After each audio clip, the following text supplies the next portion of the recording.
Walang kaugnayan sa West Philippine Sea Territorial Dispute ang pagdaong kamakailan sa bansa ng ilang barkong pandigma ng United States. Mula sa Campo Aguinaldo may report si Rosalie Cos. Live.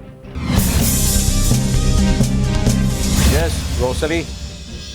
Ngayong tanghali, Flor, bahagi lamang ng routine port visit ang pagdating sa Pilipinas ng ilang barkong pangdigma ng Amerika kamakailan at wala itong kaugnayan sa tumataas na tensyon sa pinag-aagawang teritoryo sa West Philippine Sea. Ito ang ipinahayag ni Public Affairs Office Chief Colonel Noel De Toyato nang tanungin sa dahilan ng sunod-sunod na pagdating ng isang class submarine at guided missile cruiser sa mga pantalan sa bansa. Dumating ang USS Charlotte, isang Los Angeles-class submarine sa Subic Bay Freeport sa Zambales at may lula nitong higit 100 crew. Samantala ang USS Antietam naman na isang Ticonderoga-class guided missile cruiser ay dumating sa Manila Bay noong nakalipas na linggo. Bahagi ito ng USS John Stennis Strike Group na nagsasagawa ng pagpapatrolya bilang bahagi ng freedom of navigation sa international water. Ganito rin ang binigyang diin ng US